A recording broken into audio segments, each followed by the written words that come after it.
আচ্ছা আপু, আমি যে শুনি যে আপনারা মাঝে মাঝে ছেলে মানুষ রাস্তা থেকে মানে টাকার বিনিময়ে নিয়ে আসেন, কথাই সত্যি? হ্যাঁ হ্যাঁ। এই যে ও, এটা আজকে আনছেন? হ্যাঁ এটা কোন দেশি? এটা কি এই?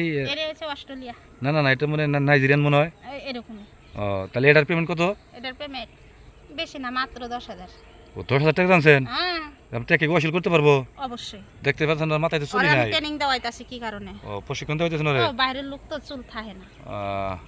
সমস্যা নাই। না না না এর না পারলে রে আমার ঘরে উঠে ডাক ডুক দিয়ে না, আমরা তো লাইনে খাইতে পারি না, মান সম্মান আছে ওদের তো আবার মান সম্মান নাই। এই যে কাটা জায়গার মধ্যে খালি হ্যাঁ। লবণের গুঁটাটা দিবার আসেন, কিন্তু লবণের গুঁটাটা যে দিলেন, হ্যাঁ। আর লবণের গুঁটাটা গললো নাকি পানি হইলো না আলাম থাকলো, এটা তার বুঝলেন না। আচ্ছা শুনেন, ওদেরকে রাস্তায় পান, আমাদের কিন্তু আবার রাস্তায় পাবেন না। কয় না পরে রয়েছে ফান্নার বাল কুড়াইতে গেলে গম মিমের মাল। তা হয়েছে আপনারা হয়েছেন আমার প্রতিবেশী লোক। হ্যাঁ। আপনারা তো খালি ফাও খাওয়ার ধান্দায় খায়। আরে না, কিন্তু আমি 10,000 টাকা আনছি, আর হ্যাঁ। বিনিময়ে আমি 10 লাখ টাকা কামাই করবো।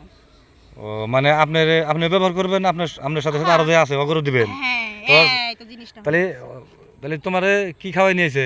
আমাদের পোলা মাংস না মনে হয় 80 ডিম খেলে নাই দিয়াটা? না, এই এই শরীরে তুমি এই 3-4 টাকা গাড়ি কেমনে চালাবো তুমি? আমি পারি চারাবাদ। ও, গাড়ি চালাতে পারো? হ্যাঁ, তাহলে কি পারি। আপু তাহলে সত্যি কথা বলতে তাহলে? হ্যাঁ হ্যাঁ ও, পোলাও মাংস না, ভাবি লগে হইছে দুইটা হারবাল তো খাওয়াইছি, ভাই তো হ্যাঁ। ভিটামিন খাওয়াইছি, হুম।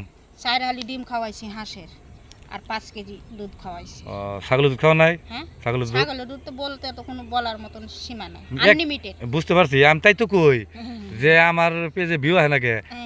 এই আপনি ভিউ না সবাই জায়গায় না রাখছেন দেখি। হ্যাঁ। আপনার তো দেখি চোখের নজর ভালো না। কে? হ্যাঁ আমি শুনেন, আমি আবার ওই যে আমার যে নিচে ইঞ্জিল আছে মেশিন দেয়, ওইটা আমি সব জায়গায় দেখাই না, আমি চোখ দিয়ে দেখে শেষ করে দিই। লাভ নাই লাভ নাই, হুম? এটার পেমেন্ট বেশি, 50,000 লাগবো। কত? 50,000। এটা 50,000 টাকা আমার কাছে কোনো ব্যাপারই না। হ্যাঁ, ব্যাপার না। 50,000 দিবেন যে, তাও দিলে গেলে 50,000 টাকার বিনিময়ে হ্যাঁ। মনে করেন 1 লাখ টাকা দিবেন। আর মজা যদি না দিতে পারেন তাহলে তো ওই যে পেমেন্ট বাড়া মজা লাগবে। যদি আমি না দিবার পারি, হ্যাঁ। আপনার টিআই আমি নিব না। আর সব সব পাগারি আমার এলো শৈল মাছ দেয় না আবার, জানেন? হ্যাঁ হ্যাঁ। আচ্ছা দোস্ত, কি তুই ব্যাপারটা বলে দে তো আমার ইঞ্জিনটা কিরকম। ওই তাহলে বড় ভাই কেমন আর আগে যে গাড়ি চালাইছেন কেমন আরাম পাইছেন? ভালো তেল বেশি খায় না? তেল বিটি এখন তো আবার তেল মেলো সব বন্ধ, প্রতি লিটারে 50 টাকা বেশি। দোস্ত তুই একটা এখানে ভুল বলছস, তেল হ্যাঁ। বেশি খাই না, কবি ইঞ্জিল ভালো আছে, মোবাইল বেশি খাই। মোবাইল তার মনে কর তোর সিরিয়াল ধরে নেওয়া লাগে না, আর তেলের তো মনে কর তোর ওই ইয়াতে কাউন্টারে যাইয়া পাম্পে যায় সিরিয়াল ধরা লাগে। তোরে তো আমি মানুষ করতে পারলাম না রে দোস্ত। এই শুনেন, এ, কথা তোলা না এ, এখন হলো। আপনি তো মনে করেন যে সদরঘাট গেছিলেন। হ্যাঁ আচ্ছা শুনেন, আমি আর কথা কই আপনি ওটা বাদ দেন, এখন টাকা 10-20 হাজার বিষয় কিছু না কিন্তু। আচ্ছা আপনি হলো মোবাইল চেঞ্জ করছেন মানে কতদিন হয়েছে? এই যে মনে করেন 2 দিন হইছে। 2 দিন হয়েছে, তাহলে তো আমি জানি যে মেয়ে লোক 7 দিনের আগে তো ঠিক হবো না এটা। মোবাইল চেঞ্জ করছি, তেল ভরছি, হুম। গাড়ির বিয়ার